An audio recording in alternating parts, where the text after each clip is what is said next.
Tony, how are you? Hey, Miff. So, we've got this room absolutely bursting with Countdown fans raring to go, and I need to get in the zone. What do I need to know? Okay, first rule of Countdown, start screaming. Second rule of Countdown, keep screaming. And the third rule, well, there are no rules. Thanks. Any chance of being a bit more specific? Okay, picture this. The titles roll and then the stage will explode with performances from 5 iconic Countdown artists. It's going to be epic, Tony. You have to be there. Miff, I am here. Where are you? Hello, I'm Johnny Farnham and this is Countdown.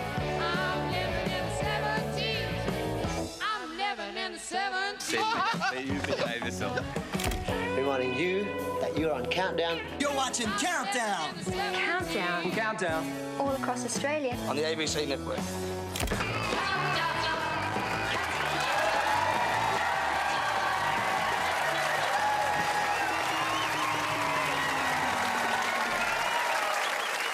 Live across Australia, coast to coast, it's Countdown 50 years on. And now, from Daddy Cool and Mondo Rock, it's Ross Wilson. Your world is as cold as ice. Your world is so nice that you don't want me around. Your world is a barren place. That look upon your face says you don't want me around. I might break into your cool world. I'll break into your cool world. I'll break into your cool, cool, cool world. Somewhere way down deep inside, passion versus pride. Walls shaking in the tunnel, deep and wide. Our two worlds will collide if I am not mistaken. Cool and calm your world may be. Why do you believe that you don't want me around? I will break into your cool world. I'll break into your cool world. I'll break into your cool, cool, cool world. 'Cause you're so cool. It's such a cool, cool world.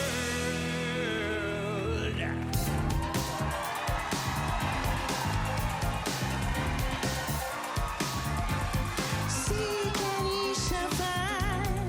That is what they say. That don't operate anymore today. The world's a cooler place to be, full of pain and misery. You're crazy thinking anyone out there cares for you or loves you dear. Like I do, trust me with your love tonight.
step, a two step, a big step, a quick step, 'cause it's gonna get you. I've got to make it waterproof. 'Cause it just can't go on. Now, baby, don't look back. Oh, my. Oh, just here. You gotta keep pushing, running it high. 'Cause it's gonna get you. You gotta keep a one step. 'Cause it's gonna get you. It's about sweet game to game. So make it and run. You keep it running.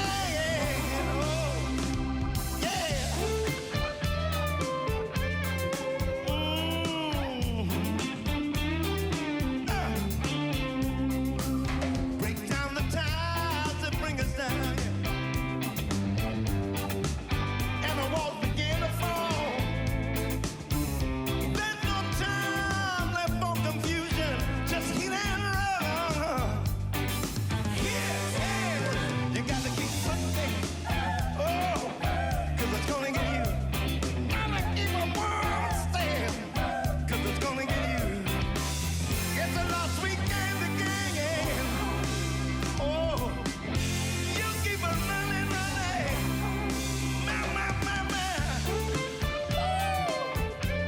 Oh, keep on pushing, baby. Keep on. Oh, baby. Hey. Woo. Yeah.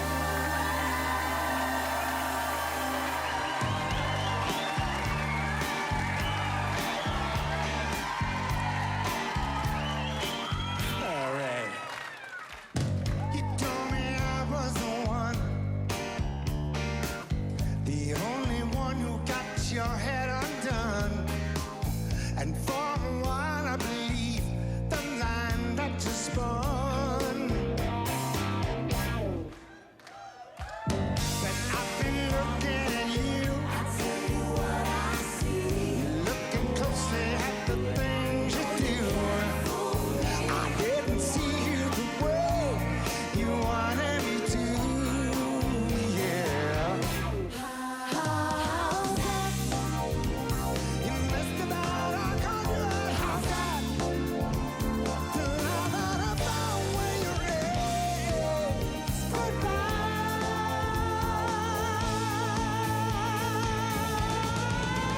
How's that? You messed about our conduct. How's that? The love that I found when you're it's goodbye. Well, how's that? Goodbye. Yeah.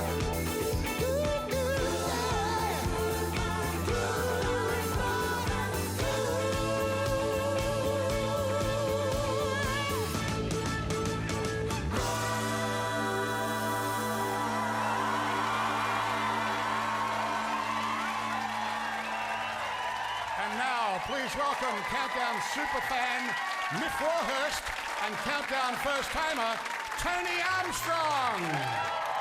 Hello.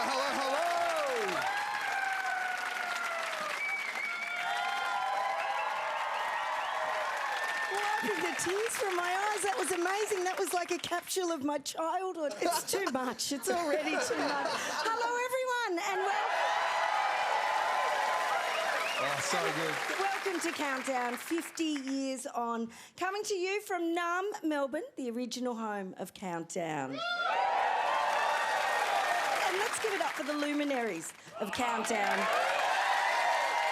that we just heard from then. We had Ross Wilson, Kate Sobrano, Grace Knight, Joe Camilleri, and of course, Daryl Braithwaite. Whether you're out the front of your band Sherba or jumping in solo as a guest host, you were a regular on Countdown. Now, I've been told, things did get loose back in the day. Be honest, how much... What do you remember about those times? Everything was a little bit uncertain. You'd hear, "You're on in 10 minutes. No, you're not. You're on in 5. How important was Countdown to you and the music industry? I think to all of us, it was an outlet that came along as a surprise for all of us in bands and acts, because the coverage, as we went out to the regional areas, they would say, we love Countdown because it tells us where the bands are playing. And that was the only communication they really had. And Daryl, I was one of those country kids who lived in a small country town and all we had was Countdown on the ABC, and it was a lifeline. It was a portal to the wider world, and it was incredible, really, what it gave us. It was everything to all of us, it really was. Fantastic, and so were you, Daryl. Everything to all of us.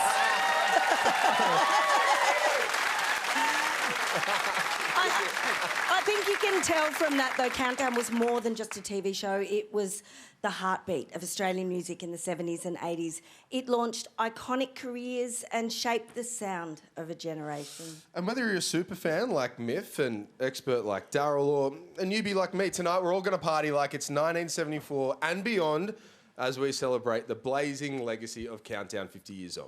Oh, yeah, and we know how to celebrate, OK? Ooh, yeah. Now, I've got that covered. Yeah, absolutely. We're good at that. Now, Daryl, you should get out of here and maybe go and get a good spot, because what we have coming up tonight is incredible. Thank you very much. Thank you. We're turning up the Kate Factor with Katie Steele, Kate Ceberano and Kate Miller-Heidke, ready to channel the legendary Kate Bush. I can't wait for that one. It's amazing. Plus, we've got Ganga Jane, Regurgitator, Electric Fields, and so much more. We'll be seeing all the unforgettable moments from 13 years of chaos, music, and live TV. Plus, we've done a little poll, and later we'll be revealing your favourite Countdown memories as voted by you. Absolutely. Now, tonight we're celebrating all the things that made Countdown the cultural phenomenon that it was. And we're going to start with The Times. This is 1970s Australia. Hello, you old bastard. Hello there. You don't mind being greeted like that? No, not at all. Gough Whitlam's PM, university's free, and Ian Molly Meldrum is about to find himself at the centre of a brand new music show. One created to connect with a demographic the ABC knew it wasn't reaching: teenagers. An audience that seems to elude, if not actually avoid us. Because this show's for little kids or older people, nothing for us. Music-obsessive teenagers followed the pop charts religiously. They were on the radio, published in newspapers, and given away at record stores. Then along came Countdown, bringing the charts and that elusive 1970s teenager to the ABC. It gives you a chance to see all your favourite pop stars. It's just fantastic. But Countdown was much more than just a chart report. It reflected the era's developing trends in music and culture, and ended up becoming not just a dedicated follower of fashion, but an influencer. We'd love to show you the first black and white episodes, but we can't because the ABC taped over them. Then, on March 1st, 1975, Countdown had a new look. Hello, I'm Johnny Farnham, and this is Countdown. The first edition for 1975 in glorious colour. It was the ABC's first evening transmission in colour, and the people in charge wanted to make the most of it, with glamour, theatrics, and suggestive outfits. It was a marriage made in TV heaven. But it wasn't all glam rock. Disco was absolutely pumping, there were still a few folk musos hanging around, and of course, plenty of heartbreak. Look, I've got to get home to watch Countdown. Countdown had a revolving cast of guest hosts. Oh, this is Countdown. But from the very beginning, there was always Molly. We've got a great show tonight. On screen, he was refreshingly informal. Where are we? Where are we? Oh, here we are, Ian. But behind the scenes, he took his role as talent coordinator very seriously. It's going to be difficult to put them on Countdown, though. Making sure the show was keeping pace with the changing times and trends. Go and do yourselves a favour, exactly. By the late 1970s, the punk and new wave scenes were throwing up edgier sounds and confrontational attitudes. And Countdown was right there, featuring some huge acts near the very beginning of their careers. For many of my generation, these bands were the epitome of cool, but they weren't too cool to appear on Countdown, though The Cure did have a very loose approach to miming.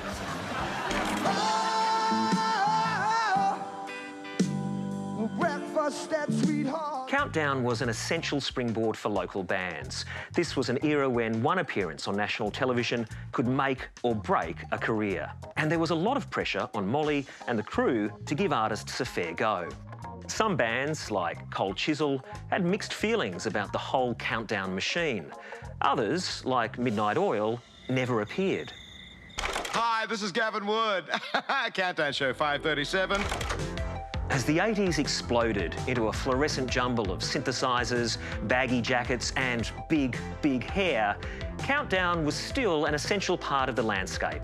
And Molly was in his element, mixing with the biggest stars of the day. And here's boring old Molly with boring old humdrum. 40 years before breakdancing was an Olympic event, Countdown showcased our country's finest. And the annual Countdown Awards were a huge deal, the precursor of the ARIAs. Hey now, don't dream it's over. But as the decade drew to a close, the writing was on the wall. It was the era of MTV and iconic music videos. Lip-syncing to your hit in a sweaty studio full of dry ice was no longer the only way to get yourself on TV. It's time to say goodnight. Thank you, Gavin. Yeah. Thanks, Molly. In 1987, after an incredible 563 episodes, the ABC pulled the plug. Sad. It's a shame. It's a shame that it's going. And on July 19th, Countdown's last ever episode aired right across Australia, coast to coast. It's been fantastic. I can't tell you, I'm going to get upset now. It was the end of a wild ride, but the show left an incredible legacy. Timeless performances, intimate interviews, and just unbelievable amounts of fun. It brought Australia together every Sunday night, and there'll never be anything else quite like it. What a fabulous potted history that was. Now that brings us to the next thing that made Countdown so special, the parade of superstars that Countdown beamed into the lounge rooms of Australia. From our Kiwi mates like Split Enz, The Swingers, Dave Dobbin, to global icons like a couple of names you might have heard of, Elton John, Rod Stewart, Boy George, Madonna. Countdown brought the best of the best to our screens. Yeah, we were so lucky. To give you an idea of just how powerful Countdown was, both Blondie and ABBA scored their first international number ones after appearing on the show. Talk about making history. And I guess that's one of the things I didn't really realise, just what a cultural impact and leader this show was. Totally, that's the Countdown effect, my young friend. I'm glad you read that, because you didn't in rehearsals. Let's take a look at just some of the titans that graced the Countdown stage. 1, 2, 3. Hello, everybody. I'm Donna Summer. Alice Cooper. Hello, you little devils. This is Susie of Susie and the Banshees. Hi, this is John Bon Jovi. Hi, everybody, and welcome to A special edition of Countdown. I'm delighted to be here. Now, National Chart Busters, come on. What other groups in the world do you like at the moment? I can't count them all.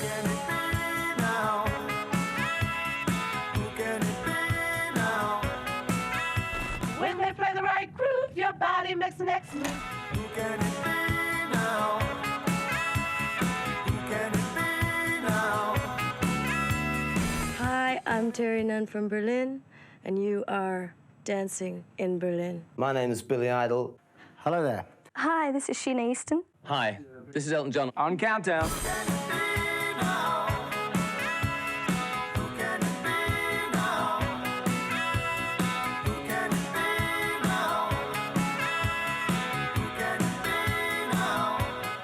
G'day, Molly. Molly Meldram. My good friend, Molly. And thanks to Molly for being there. And I've got Molly. I bought this in America. I've never worked out how I can use it. Oh, it's very simple. Very simple, yeah. This is a computer. All right, well, the little tramp in that film is sitting right next to me. Welcome to Countdown. Sorry for referring. Oh, I love it. I love it. I'm Chrissy Hind. Hi, and I'm middle of the road, and I'd just like to give you a flower. We hear a lot of good things about Melbourne. I'll let you judge for yourself. I want Molly Meldrum's hat. It's not the future that I can see. It's just my fantasy. Hey, this is ZZ Top from Houston, Texas. Very, very good band. Hello. Hi, I'm Andrew Ridgely, and this is George Michael. I'm gonna fix your hair. If you wouldn't mind. What else would you like? Oh dear. Come on, give me some ideas. You do this, and you do that, and you got that. Oh, bollocks. Thank you. Be quiet now, Italian restaurant people. As you can see, this interview is getting absolutely nowhere. Is that okay? Yeah, that's good. Hello, this is David Byrne from Talking Heads. And here's my new video, Like a Virgin, from my new album, Like a Virgin, from my new life, Like a Virgin. Hi, everybody. I'm Michael Jackson, and this is my favorite video, Huey Lewis in the News. Oh my God. We've got no deadline on this one, so we're just taking it easy and falling asleep most of the time. But we worried that it would be different. We're here for music.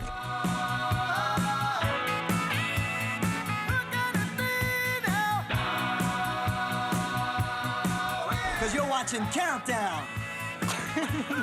Countdown. Countdown. Countdown. Countdown. Coast to coast. Coast to coast, all across Australia. Take care. Hope you like it. Mate. Good night, Australia. Performing Devo's 1980 smash Whip It and honoring one of Countdown's most memorable performances, Regurgitator! Greetings, Spuds. You may be old Spuds, but you still know how to party.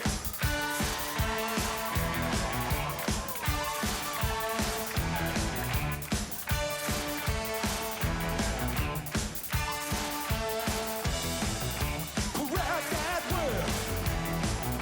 Damn, that pants a slam.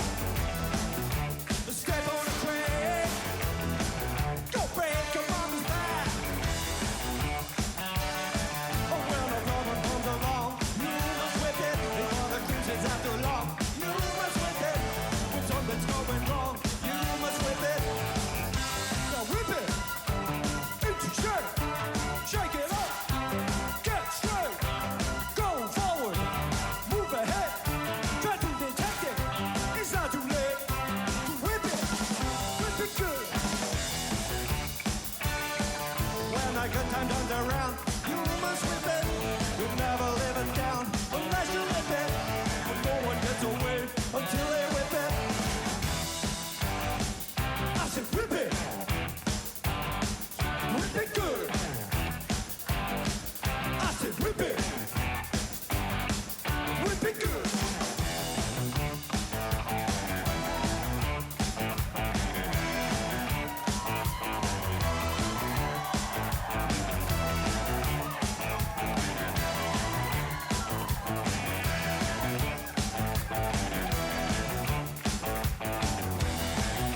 Correct that word.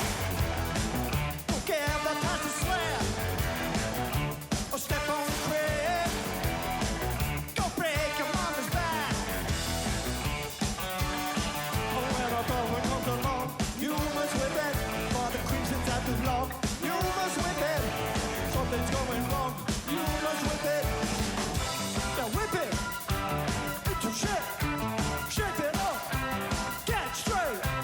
Go forward. Move ahead. Try to detect it. It's not too late to whip it into shape. Shape it up. Get straight. Go forward. Move ahead. Try to detect it. It's not too late to whip it. Whip it good.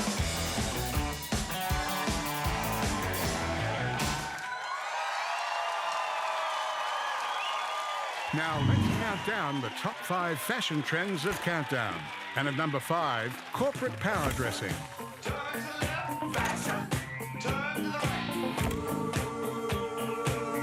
At number 4, we're getting real surreal.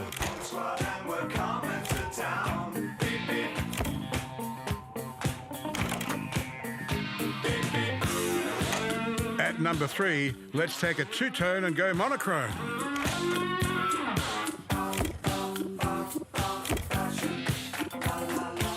At number 2, reach out and touch some silky smooth satin glamour.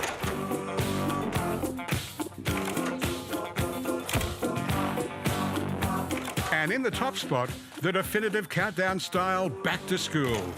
With the prefix, the Divinals' Chrissy Amphlett, and of course, AC/DC. Oh, amazing. You've Gotta love those fashions, the satin glamour, the hairstyles, I love it all. But how about Whip It? Wasn't that incredible? Let's give it up for Regurgitator. Now, I'm a very lucky woman right now because I'm here with two style icons from Countdown's history. Les Gock, just here. Yeah, you, Les. And Kate Ceberano. Welcome. Massive fan. I used to love your get-ups. I mean, I could have just taken you home as a Maytel Barbie doll and thank you. Yeah, no, I've always wanted to be one. Yeah, right. Now, Les, you're a legendary producer, artist, and of course lead guitarist of the magnificent glam rock group Hush, who I adored. The music was obviously very important, but can you tell me how crucial was your look? The frocks really mattered. No, we were the first glam rock band in the country. And when Countdown came on, it was just a marriage made in heaven because it was colour television, like the first colour television. Yeah, you were on the first Countdown, weren't you, in colour? Look at Countdown. Look, the colour was incredible. But the interesting thing was that then it's kind of everyone else started to do it as well, and so we had kind of frock wars. You know, yeah. This sounds really frightening. No, it was a kind of an arms race. Yeah. With frocks. What did you do? Did you how did you? You peeked in their dressing rooms, and you sort of go, "What are they wearing?" Okay, all right. Well, yeah, we got to lift the game. I love that. So we did. You did. You sure did. And Kate, in 1985, you came on Countdown. You performed "Trust Me" with "I'm Talking," a fabulous moment. Yeah. Wow, what a vibe! I know. How is Countdown significant to you? Countdown were 2 trams and a bus away from where I lived, and we religiously took that pilgrimage to go and wait in line and go and see all these bands. And it seemed like the epicentre of the universe. When we came on the scene, unlike the 70s, we were going into like a different sound altogether. You had Skyhooks and you had all of the AC/DCs and all the bloke bands. I'm Talking was the first time we had this funk in a box. And it was really exceptional. I think it's a sound that was so totally new. We had to have fashion to match. Yeah, I remember a shoulder pad, a very large shoulder pad and a pillbox hat. Oh, yeah. It was beautiful. Now, to bring things down a little bit, Kate, I know you can answer this question because I had one. Everyone I knew had a Countdown crush. Because, look, let's be honest, everyone was young, good-looking, they were all living their best lives. Well, I have to say, you know, love the one you're with. Let's go. Was it Les? Was it Les? Oh, mate, you set the world on fire with those satin hot pants. I'm telling you, I was like, and also, can I just say, it was diversity because you were the first other Asian. That's as I was right. from and the suburbs. I looked in the audience and I saw you right there. You did, didn't you? And you said if she was going to play my sister in a film in 2025, no one would bat an eye. That's right, no one would bat. I know, I see that. Just the two of us. Yeah, Someone's signing up that film right now. Now, Les, on that though, how did you handle those scores of adoring fans screaming at you all the time? Very delicately, because I mean, you they weren't so delicate with you. No, that's right. Because if we wanted to keep our clothes on, you know, you couldn't get too close to the edge of the stage, and there was a very small stage. Everyone was right in your face, so it was, you know, it had its moments, didn't it? I just loved everyone and everything that you all represented, which was just this amazing place of song and dance and fun and fashion and style and design, and it was amazing. It was, and I'm very grateful for that. Thank you. I certainly hope that they keep the set here and you just stay here, and then we just come keep back every week. Every week and do a weekly countdown show.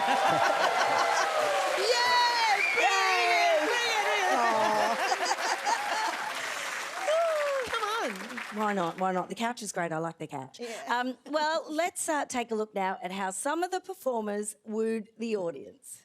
Now let's turn up the heat for a look at Countdown's sexiest moves. And at number 5, Let It All Out and Pout.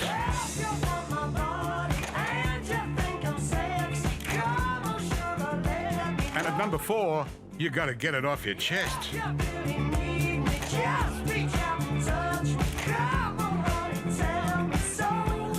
At number 3, some stars always knew where to find the camera.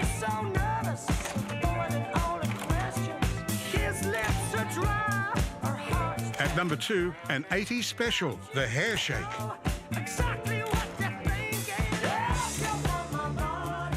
And the sexy move to rule them all was having all the moves and more.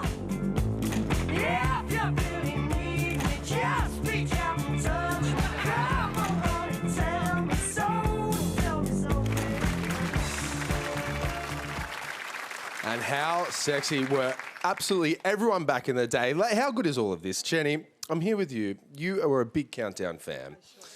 Who was your biggest crush? Daryl Braithwaite. Don't know if you know, but he's in the room tonight. I saw him a little earlier, so I was very happy to see him.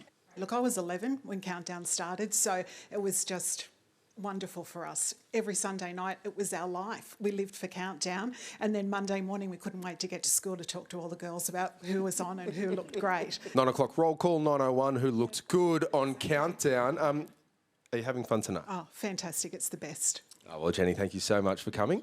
Myth, it's back to you over there. Thank you, Tony. I've got to say, we're all living our dreams tonight, me especially right now. The audience, they were pivotal in making Countdown what it was. Kate, what was that like as a performer to feed off the energy of the Countdown audience? I think Australian audiences are made in front, Australian artists are made in front of audiences. The first time we performed in front of an audience, I sang so much louder, I was so much bolder, and was full of their joy as well as my own. So we're like a fart in the dark without them. I love you. Couldn't have said it better, could we? I love you. Now, of course, the performers got all the attention, as they should, and all the glory, but we can't move on without shouting out the true rock stars of the show, and that is the crew. Countdown would not have been anything without the incredible folks I who recognise worked their magic off camera. Amazing. And the best bit is, some of them are working on this show tonight, which is wonderful. Les, I want to know, though, any behind-the-scenes memories you might have? You know, whenever we walk past the Sherbet dressing room, you know, and you open the door, you say, "Oh, excuse me, sorry," you know. But I can't go on any further with that. You know. Okay. Leave it to the imagination. I love that. Yeah, it was Sherbet. Unlike It the was genes Sherbet. of every man on Countdown. They didn't leave anything to the imagination, did they? Let's stay behind the scenes, though, and find out how it all came together each week. What is Countdown? Well, Countdown is the most exciting visual presentation of the top 40 hits you'll ever see on colour television. There are no ground rules for this show. We're breaking them all, every one of them, in every show. Everyone watched Countdown. It was not like just doing a gig, it was like a window out to the world. The biggest acts in the world were on, from Culture Club, The Go-Go's, Elton John, Tina Turner, Duran Duran. They could actually come into the room and be quite close to you, sort of like going to the zoo.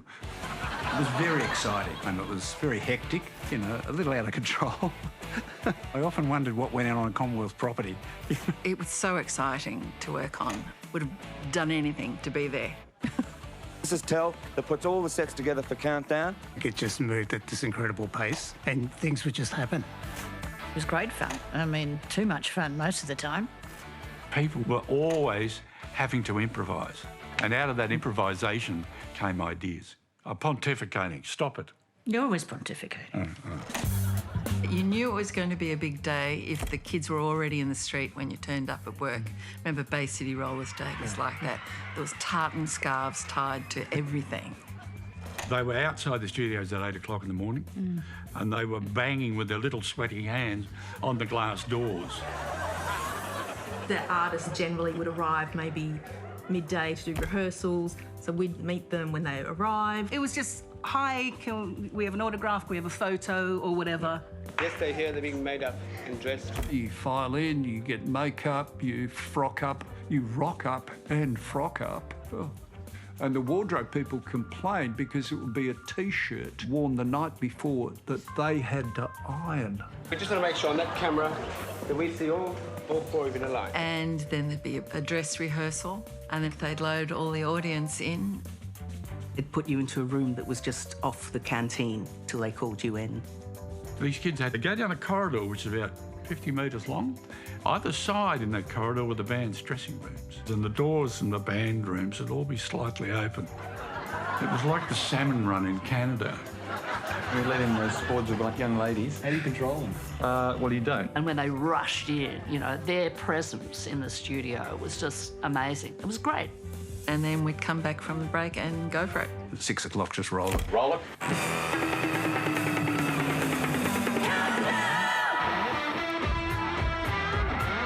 My memory is of screaming teenage girls. To see your favourite stars up close performing live, it would have been just so exciting and thrilling. I had to just make sure that they didn't rush into the set, you know, because everything was mobile. Were you there that Adam and the Ants day? Yep. When he was hosting? Hello, it's great to be in Australia. And the kids are just crowding up, and he's on wheels, and he's slowly He's moving sliding back. back there. Cries of more sandbags. The dry ice. You see it in every clip. What are we doing? We'll do dry ice. What about the next number? I'll just wheel the dry ice over there. We'll do it over there. I can still smell it. Yeah. It was potent. Yeah. The effect for the camera crew with dry ice, and it would get so slippery. And driving the crane at 1,000,000 miles an hour, you had to be really careful. I think you hit the set a couple of times, I think. Me personally? No, you. Never, It was one of the never, other drivers, never. I think. So. Must have been before my time. Yeah, it was. Can you imagine with a crane going centimetres over kids' heads? It would never happen these days. It was a fantastic atmosphere. It really was. To have 4 bands running in that studio, one after the other, plus the links, plus the host, plus these kids running around. The kids absolutely loved it until there was a slow number on, and then they had to wave their hands back. And they had no idea who the person was, but they didn't care. You turn up, you just make it up. The very first performance we ever did, Greg McCage, the bass player, wasn't even there. It was my girlfriend, Jenny Keith, wearing his suit. Don't you care? There was always these elements that you weren't 100% in control of. Kate, what can I say? Wuthering Heights? I've got to tell you a story. Kate Bush, I was told by the record company they were going to do Wuthering Heights in the studio. So I had planned this clip, you know, 6 Andalusian stallions coming into the studio, the countdown dancers flying in with wires, and doves are released. A magnificent piece of work. She walks into the studio with her manager and they hand me the script.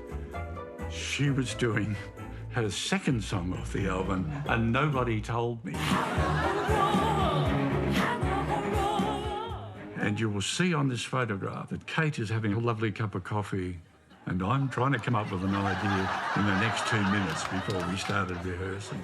And that was Countdown, wasn't it? That could happen at any time. The expression flying by the seat of your pants is sort of suitable. Where I learnt that.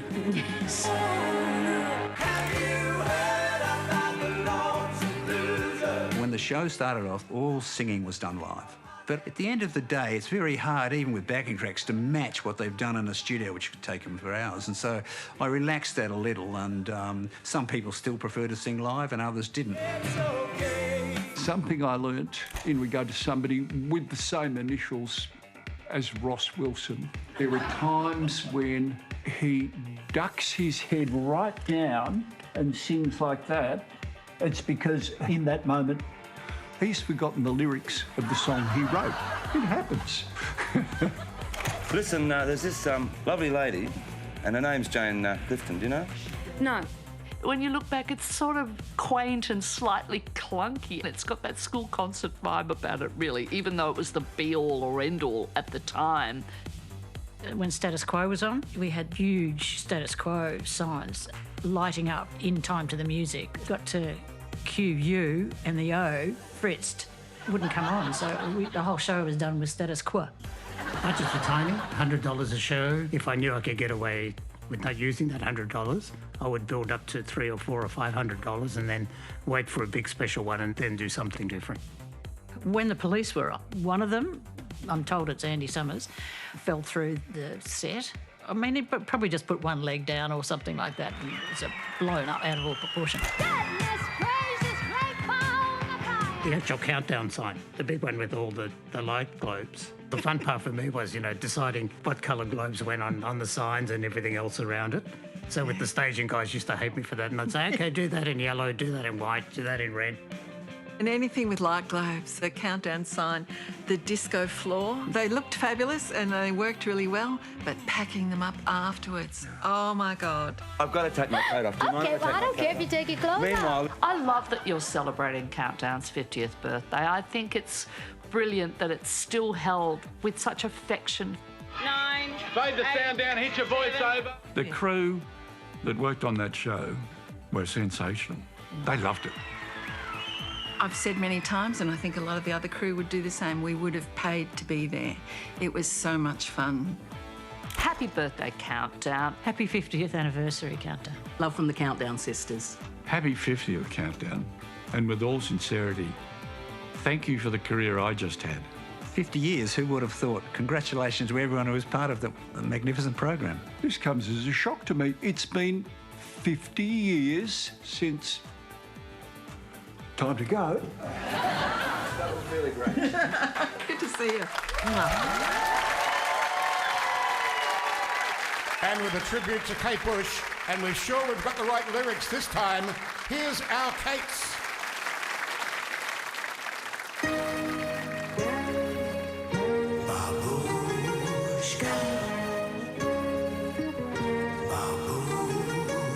She wanted to test her husband. She knew exactly what to do. A pseudonym to fool him. She couldn't have made a worse move. She sends him scented letters, and he receives them with a strange delight. Just like his wife, but how she was before the tease. And how she was before the years flew by. And how she was when she was beautiful. She signed the letter. Oh yes, babushka, babushka, babushka, yeah, yeah. Oh yes, babushka, babushka, babushka, yeah, yeah. Oh yes, babushka, babushka, babushka, yeah, yeah. Babushka, babushka, babushka, yeah, yeah. Babushka, babushka, babushka, yeah, yeah. Babushka, babushka, babushka, yeah, yeah.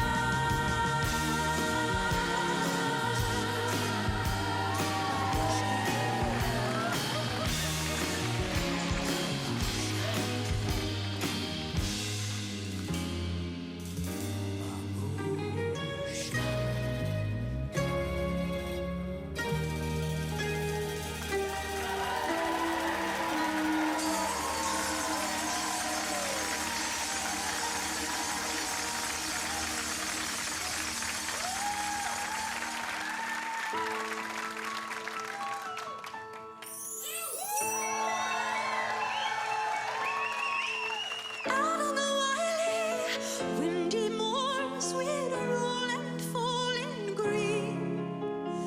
You had a temper like my jealousy, too hot, too greedy.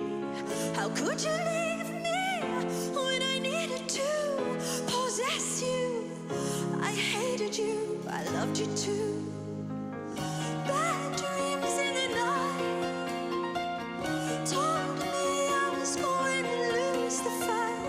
Leave behind my wuthering heights. You've gone. It's me, Kathy. I've come home. So cold my heart. Let me take your window. It gets dark. It gets lonely on the other side from you. I'm coming back, love, cool Heathcliff, my one dream, my only master. Too long I roam in the night. I'm coming back to his side to put it right. I'm coming home to wuthering heights. Heathcliff, it's me, Kathy. I've come home. So cold, let me take my window.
20 more powerhouse performances from Ganga Jang, Nookie, Electric Fields, Marsha Hines, and more.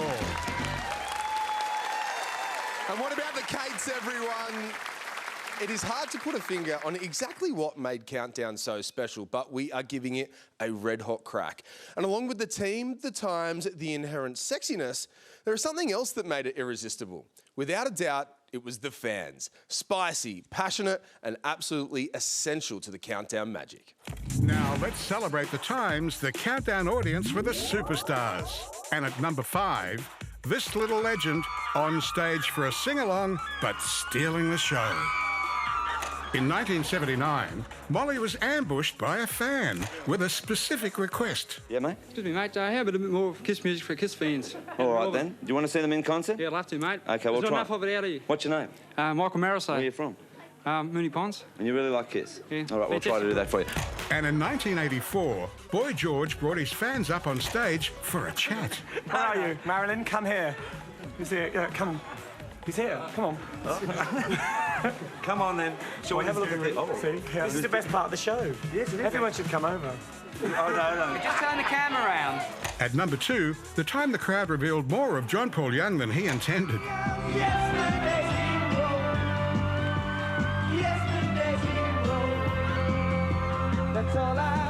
And in the top spot, this champion, showing us all that Molly's job was harder than it looked. Look at that cue card.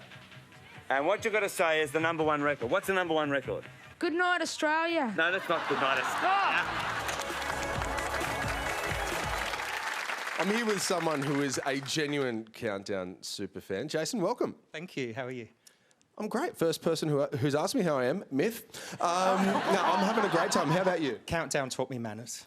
I like that. Now, please tell me, what kind of a role has Countdown played in your life? Absolutely everything. My family and I would watch Countdown every Sunday together. And the first thing that I saw on Countdown was Olivia Newton-John in '78. I was 3. And then came My Sex, Split Enz, David Bowie. And then came Boy George and Marilyn. And Boy George made everything possible for freaks and misfits like me. Oh, well, how good's that? Now, just between you and me, we don't timestamp ourselves in telly, so you were at a nondescript age in 1978. Now, Boy George, what did he mean to you? Just like when I saw him, he just made, as I said, everything possible for people who didn't fit in, people who felt isolated. I kind of knew what he was doing when a lot of people were freaked out by it. Ian Molly Meldrum made it all possible, so he's one of my heroes. He introduced me to music. Yeah. Thank you so much for joining us. Thanks so much for having me. Thank you. And to all the Countdown fans out there watching at home, thank you. Myth, it's back to you. Oh, thank you, Tony. Now, I've got 2 Countdown legends here beside me on the couch. We've got Ross Wilson, Russell Morris. Welcome. Thank you. Now, Ross, we know your iconic work with Daddy Cool and Mondo Rock, and Russell, your timeless solo hits like The Real Thing. You two have helped shape the Australian music scene, and you continue to inspire new generations. Well, I'm very lucky. I'm playing all the time, and I've got several generations that follow me, like you mentioned, Daddy Cool and Mondo Rock fans. The Daddy Cool fans are getting on a bit. They want to sit down, so we play theatres, you know. So much fun. I have to ask, though, there was a little bit of shade thrown at you about not Red singing Simons. the right words by Red Simons. Would you like a right of reply? Well, he's giving away my secrets, you know, but he and I have always had a little bit of sparring ever since I was his producer with Skyhooks, and I think his little dig at me was because he's still smarting at the fact that he didn't get round to writing enough songs to go on the albums. Those royalties are sweet, we know that. Now, tell me, Russell, you would have attended a lot of countdowns and you were very close with Molly too. Do you have a standout memory from your time on Countdown? I do. I can't speak about all of it, though. It's because most of it's X-rated. It was when Iggy Pop came on, and Iggy Pop, he pretended he was out of control. He watched the cameras and he knew when the camera was on and when it was off him. One album. Hiya, Dogface. Iggy, how are you, mate? Listen, welcome to the show. The first time I saw you was in Detroit a couple of years ago, live in concert. What's wrong? Don't you see me? You behave yourself. Now listen, we've got to ask you some sensible questions. The first time was a couple of years ago. was with Iggy. Will you concentrate on the question? Wow, he's a chaos agent, isn't he? He was chaotic. Someone was telling me they went to visit him in Los Angeles and went backstage. He was drinking a cup of tea. And they said, we thought you'd be drinking. He said, if I drank as much as everyone thought I did, I'd be dead. He's a showman through and through, that's for sure. Ross, the one thing about the Countdown performances, the set design was extraordinary. There was real care and concern for how the songs were portrayed. The aesthetic was wild and they were really on trend and exciting. It really helped Mondo Rock. Mondo Rock was sort of staggering along for a couple of years and we had a few flop singles and then I changed the band around and we came out with a new sound. And the first single was State of the Heart. Well, the Countdown guys jumped on that and we did this whole thing with leaves floating around and I was walking through this darkness and then it was only shown about twice on Countdown. They think that was the definitive clip. If we hadn't have been for the Countdown guys, I don't think we would have been as successful. Absolutely beautiful.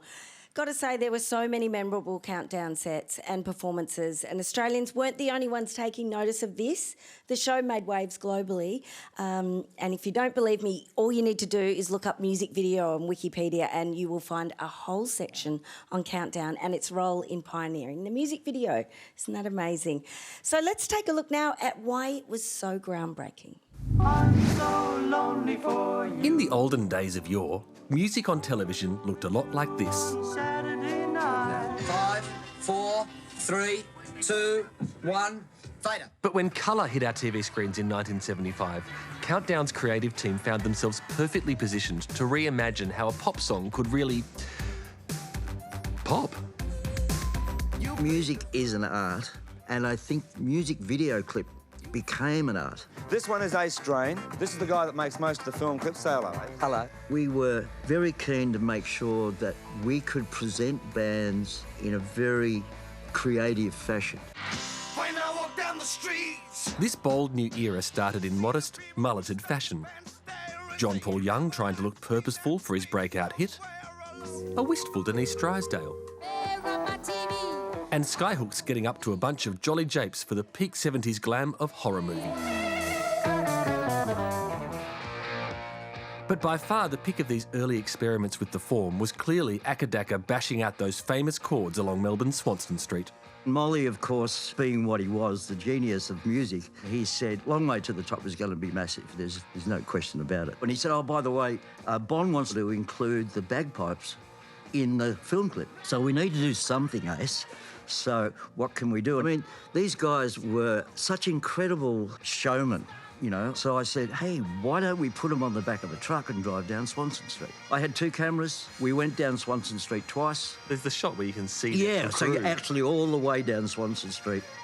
That wasn't where your ambition stopped, because let's talk about Jailbreak. You would not get away with that today. As soon as I heard it, I suggested we would incorporate explosions. I had a budget every week of, I think it was $70. So I would have to save up several weeks to be able to then go out and shoot with 2 cameras, film cameras, on location like that. I had to say to these guys, we have to be able to do it in one take. Because the whole idea was we were going to blow the doors open like this. So the guys that were looking after the explosions wanted to make sure that it actually worked. So they put just a tiny little bit more in. They blew the doors off completely. They went flying. I had to run and get out of the way. While those clips shot in the field were exploding onto Australia's TV screens, it was in the ABC's Rip and Lee studio that the team's creative skills were really unleashed. She's hot, so sweet. I know a lot of the effects when we watch back the Countdown studio clips now might look a bit dated 50 years later. Yeah, they do, yeah. But those things to the viewers completely new. The camera crew and the technical directors and the lighting guys were always coming up with new ideas. For Supernaut, I got into the studio. The guys have come up with this really interesting visual effect. We shot the whole thing using this feedback effect, which made it really, really special. And the bands all thought the same, because a curious thing happened where the performances that you were helping create for Countdown and the resulting clips would then become their video clips. Yeah, that happened quite a few times, actually. Yeah. Countdown would go on to make a bunch of absolutely iconic works in those studios. Countdown. And now, countdown. Meanwhile, the show was being closely watched by a bunch of upcoming filmmakers. Get your head out of the way. And yes, that is a young Michael Hutchence. I put Countdown in Dogs in Space because it was the central church of all us counterculture post-punk types. It was the way we got our influences, the way we kept track of all the other competition, both in music, video makers, filmmakers, and other bands. Countdown was both an inspiration and a career-launching platform for filmmakers like Lowenstein. I got the opportunity to do Hunters and Collectors Talking to a Stranger, and I really had this agenda to go, we're going to get this on Countdown, but we're also going to blow people's minds with visual techniques from the experimental film scene that had never, ever been allowed on television. And when it goes on Countdown, it's like my whole world exploded. Suddenly, everyone started ringing. I had Pete Townsend from The Who on the phone going, fly to England and do me make a movie together, you know? It's like, it's crazy. Lowenstein would go on to make videos for Cold Chisel, U2, Crowded House, and most famously In Excess during their world-conquering run throughout the 80s and 90s, along with several acclaimed feature films and documentaries. Countdown was incredibly important to the development of the music video industry. Perhaps because we were on the other side of the planet, Countdown had this format where you'd have that glossy side. The lights were kind of bright and shiny and everything, and kids in the kitchen would play on the podium and the screaming fans and all that. And that brought in audience, but it also then would have Talking to a Stranger or the latest video, whatever, that looked like European cinema. That combination was dynamic, and the power to break a single was enormous. So next time you're watching the latest multi-million-dollar video clip from Queen Bee or Tay-Tay, just spare a thought for the humble little Australian show that played such a massive role in the creation of this genre. And now a song with one of the most iconic film clips recreated on the set of Countdown back in 1985. This is Electric Fields with Take On Me.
Coming up, it's the icons of Countdown.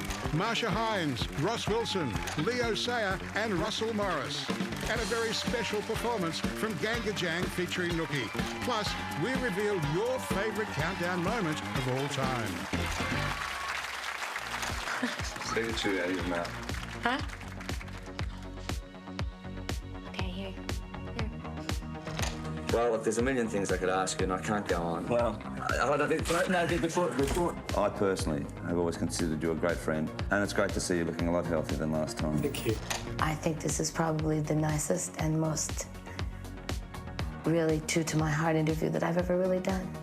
I don't say this to the Americans because they don't ask the questions right. See, we don't talk about this very often, by the way. Well, must be the hat. Hats have a real fun effect on me. I'm a man who appreciates a hat.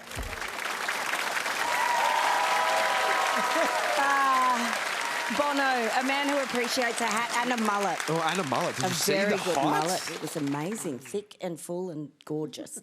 Look, as we just saw, music wasn't the only thing that the artists shared when they visited the Countdown set. They also had a tendency to, well, overshare. People would tell Molly anything. Some people reckon it's because these international stars thought Australia was just this tiny little faraway land and no one was ever going to see it. Others, well, they thought it might have been Molly's incredibly disarming nature, or perhaps his hat, if you were listening to Bono just then. Yep, absolutely. Whether it was Stevie Nicks talking candidly about being judged for her looks, or Mick Jagger just having a chat about being a little over the stones. I mean, that would have been hugely controversial at the time. Or Boy George sharing his struggles with addiction. Artists, they opened up to Molly as if it was a friend. And then there was Elton, who was just so comfortable with Molly and Countdown that he was happy to just spill the tea about everybody. Bruce Springsteen, do you like Bruce's new album? I like it. All his stuff sounds as if it was recorded on a lawnmower. Rod Stewart, do you like the album Foolish Behaviour? No, I don't. I think it's his weakest album for a long time. What about the Dire Straits? This album is good. The second album they did with Jerry Wexler wasn't too good, I didn't think. The Steely Dan, I mean, like, It's a real bore, and it's cost $1 million to make. I think this album's great. It's the worst album they've ever made. Do you like the Countdown 80 book? You've been reading it? Yes, there's one picture of me and 14 of Olivia Newton-John. All right. AC/DC? Good band, I just don't like that record. Willie Nelson, I haven't seen him ever. Once you've seen his teeth, you'll prefer to listen to his records. Right. Dr. Hook? Rod Stewart? Always a good live act, be fair. Fantastic, even with that nose. Would you like to intro your own track? Well, this is a tired old tart singing a plea for sanity in the world today, Bernard.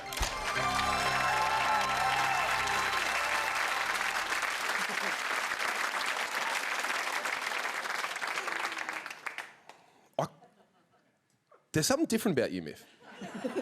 Same with you. Have you done some powder? It's the wrong countdown. This is Countdown 2024, Miff. It's not the countdown with Molly at the helm.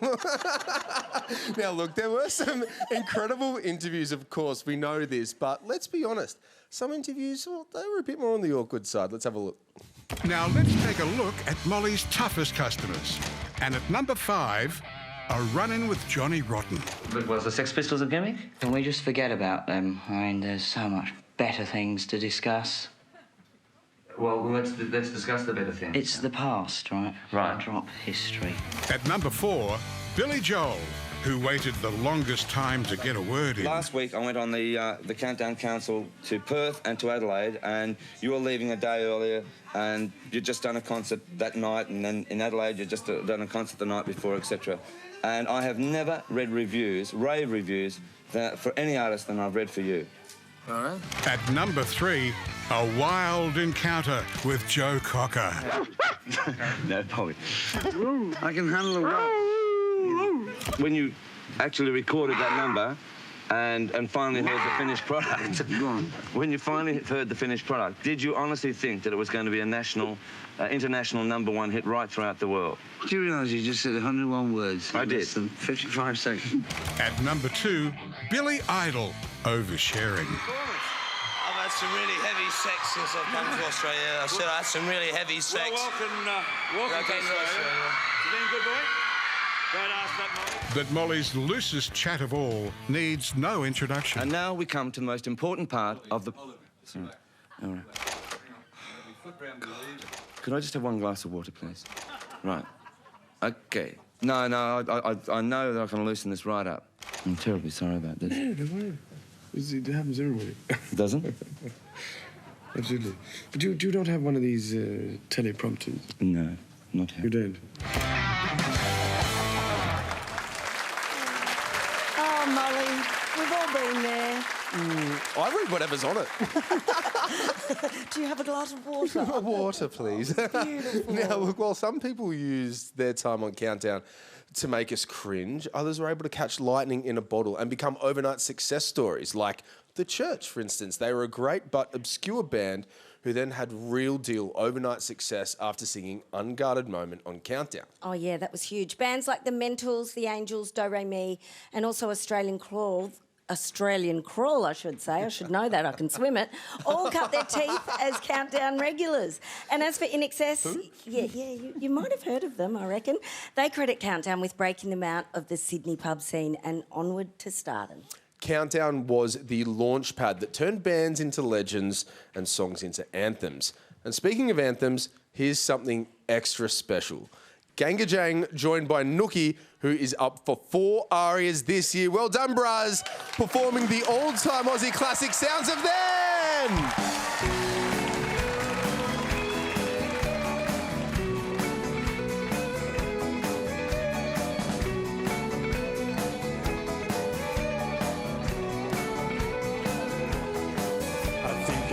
Sounds of then, and people talking seem to recall by minute movement and songs they fall from the backing tape, a certain texture, that certain smell to lie in sweat on familiar sheets in big veneer on finance beds in a room of silent heart effects, a certain texture, that certain smell brings home those heavy days, brings home the nighttime swell. Out on the patio we sit, and the humidity we breathe. We watch the lightning back over cane fields, laugh and think this is Australia.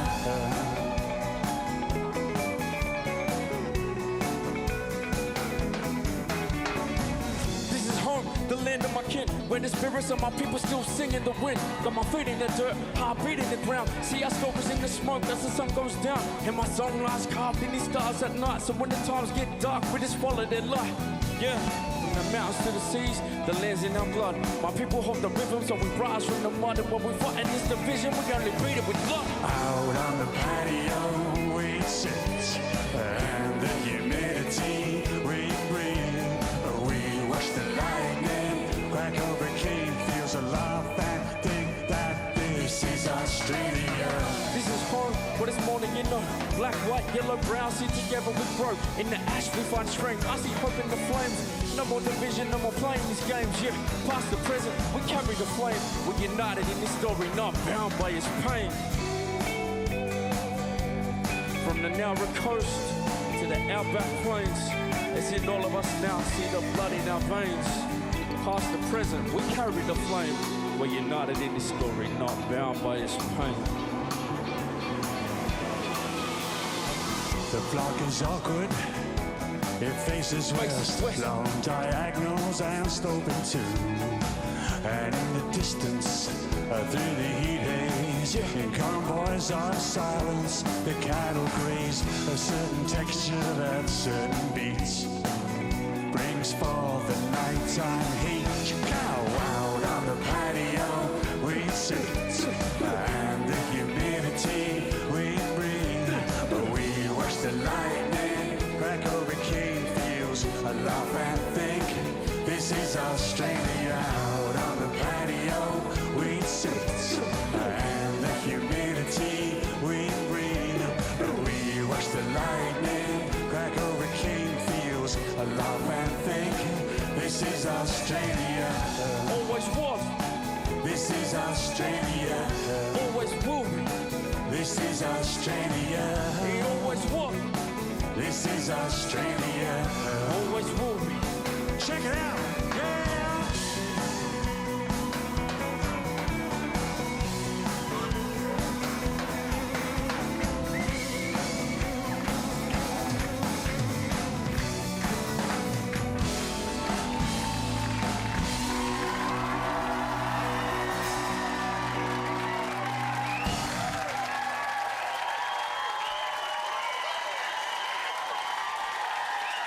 How good was that?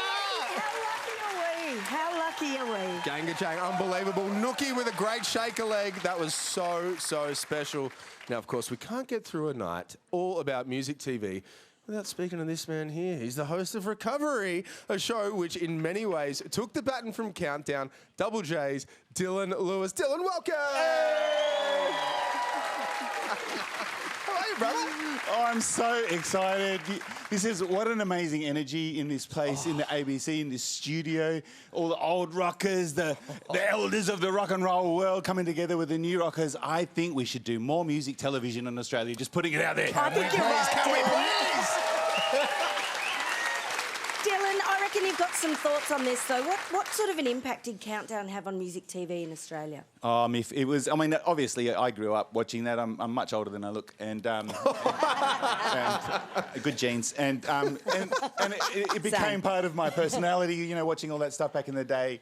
And then when Recovery started, it was like, when that baton was passed over, it was like, thank you, Molly. I very love you, Molly. Because he paved the way for the kind of the style of the show that we were. Molly was like controlled chaos.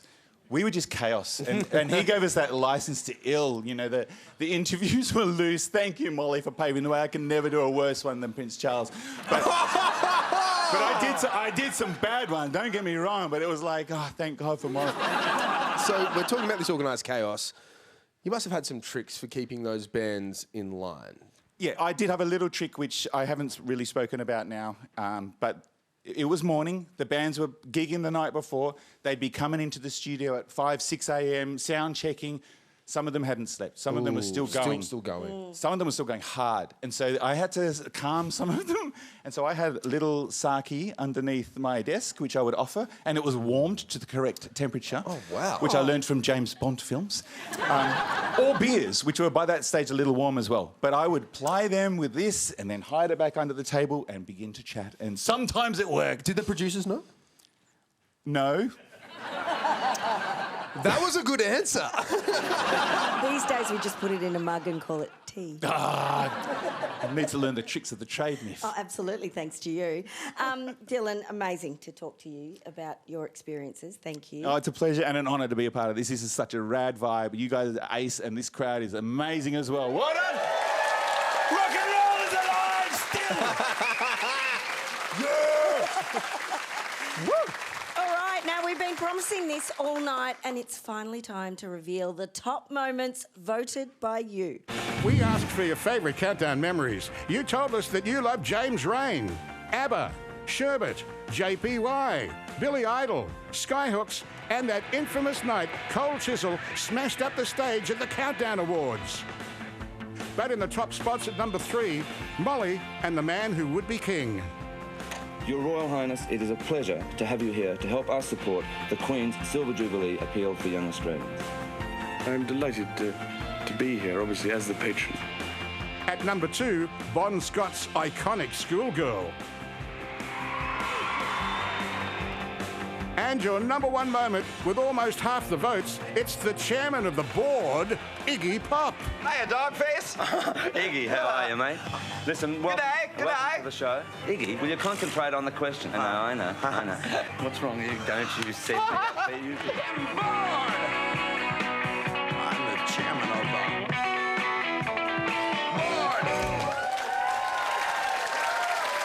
A worthy winner, I think. I just want Iggy's abs. What's that? No. You know, I've been punched in a nightclub for doing that to someone random really? once. Yeah. Are we on telly?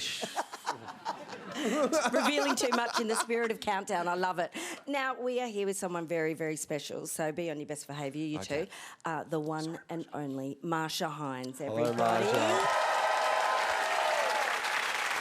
Marsha, I grew up watching you, Marsha. You're amazing. Unforgettable appearances on Countdown. You've pretty much shaped the Australian music scene like few others. I can't take that. Yes, you can. No, we all did. It's just so wonderful to be in a room with all these guys. You too. Yes. You know, it's just so cool, and we're just sort of reminiscing, and we just can't believe that we did what we did. It's our history. It's crazy. It's our history, and we care, you know. Yes, we did. We still do. Yeah. You're here to tell us just exactly what it was that made Countdown what it was. It was Molly Meldrum. Yes. Yeah, Molly!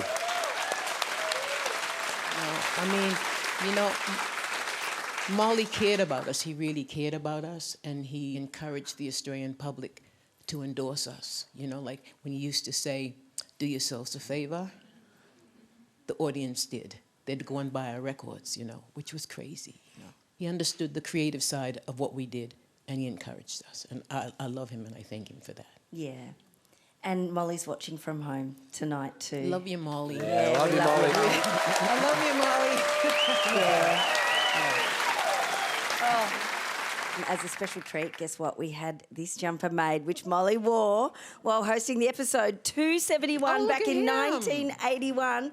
And guess what? I'm going to slip it on. Well, you slip off to get ready because you've got a very special performance. I can wear that too, I know. But no, I think it's important to take a look at Molly, being Molly. Okay. Yeah. Very hot down here in We interrupt the weather to bring you Countdown.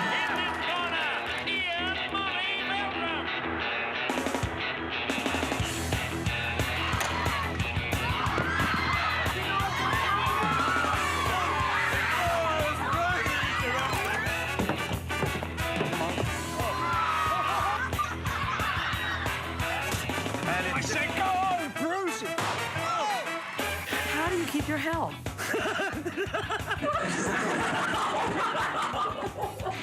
I didn't push her. It's a new hat. Leave me alone. No, just take your hat It's my off. director's hat, if you don't mind. You're the director. I am the director. Tinker, tinker. Tinker, tinker. Quiet, you lot up there. Quiet. Shush, shush, shush.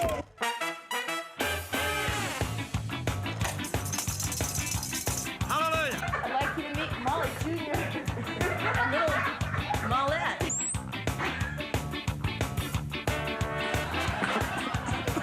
I'm sure Alexi, hold on. Take two. With Mr. No, it's been a long. Tell him, go on. Blondie, Deb.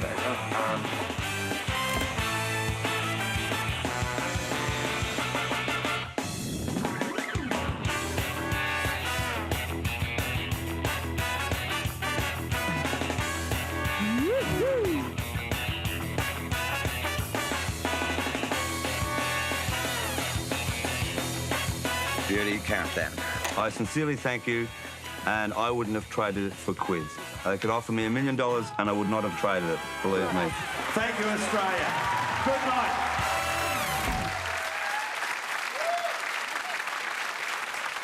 The man, the legend, Ian Molly Meldrum, who is cheering us on from home tonight. Oh, yeah. Countdown was an absolute icon.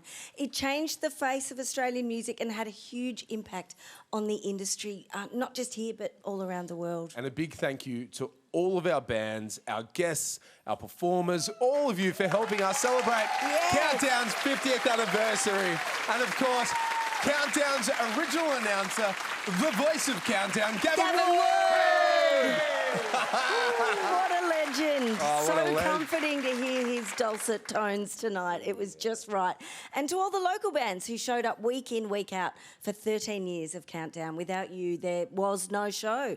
And I've got to say, from a personal perspective, thank you for my childhood. I've been emotional all night. It's beautiful. It's been so nice to watch. And I think on behalf of all of the audience, thank you for all of our childhoods, right?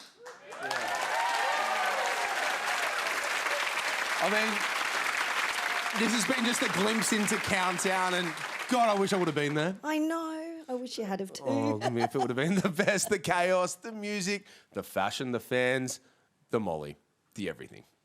So it's good night from us, and it's over to you, Gavin, to see this show out. We love you, Countdown. We love you, Countdown. We love you so much. For the final time tonight, with a special tribute to my mate Ian Molly Meldrum, please welcome our final performers of the evening, Leo Sayer, Russell Morris, Ross Wilson, and Marcia Hines, of course. Good night, Australia!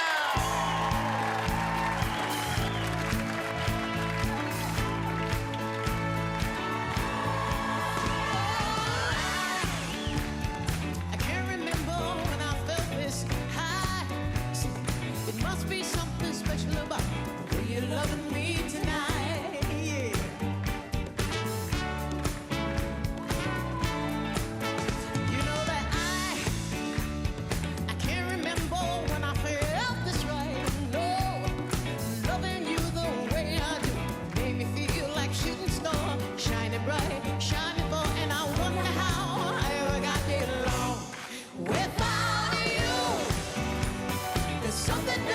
special about you.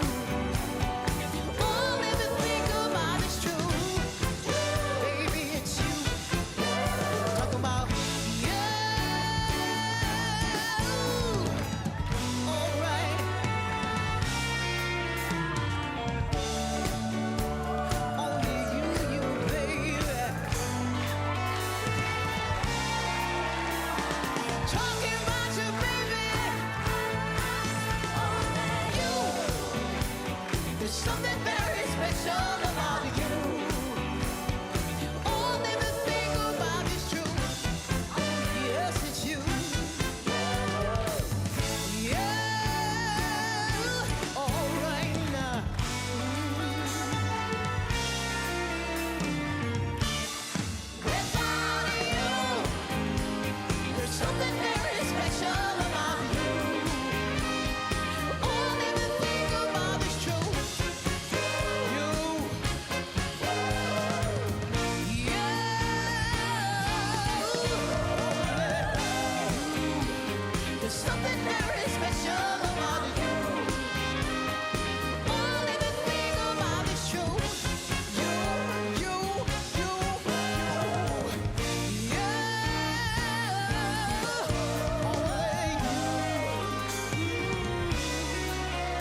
Come and see the real thing, come and see the real thing, come and see. Come and see the real thing, come and see the real thing, come and see. There's a meaning there, but the meaning there doesn't really mean a thing. Come and see the real thing, come and see the real thing, come and see. I am the real thing.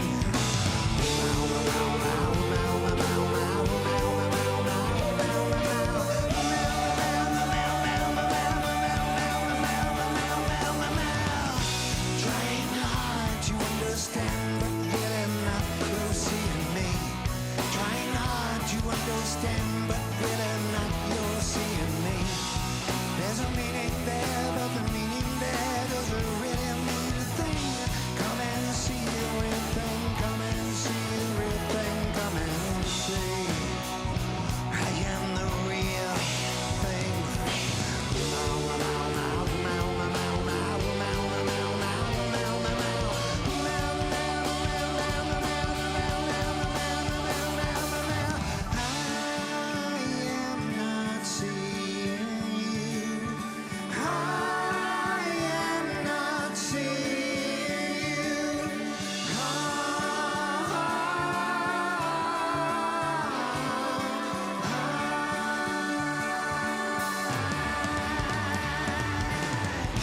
Trying hard to understand, but really not you're seeing me. Trying hard to understand, but really not you're seeing me. There's a meaning there, but the meaning there doesn't really mean a thing. Come and see the real thing, come and see the real thing, come and see. I am the real thing.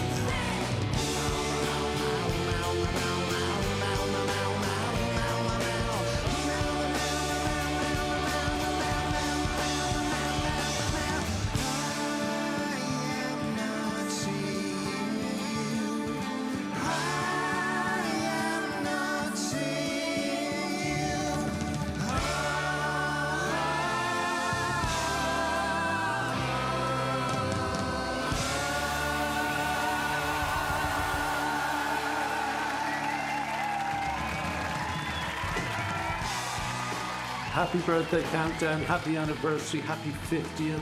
I am wishing Countdown happy 50th anniversary. Oh my God, has it been that long? Thank you, Countdown. Happy 50th. And thanks for supporting artists all through the decades. Happy birthday, Countdown. Oh, wow. 50 years of Countdown. Happy anniversary from Tony Basil. Oh, Molly, you're so fine. You're so fine. You blow my mind. Hey, Molly. Congratulations to you all for 50 years of Countdown. You and Molly. Happy anniversary. Happy anniversary. Happy 50th anniversary, Countdown. Thank you, Molly. Thank you, Countdown.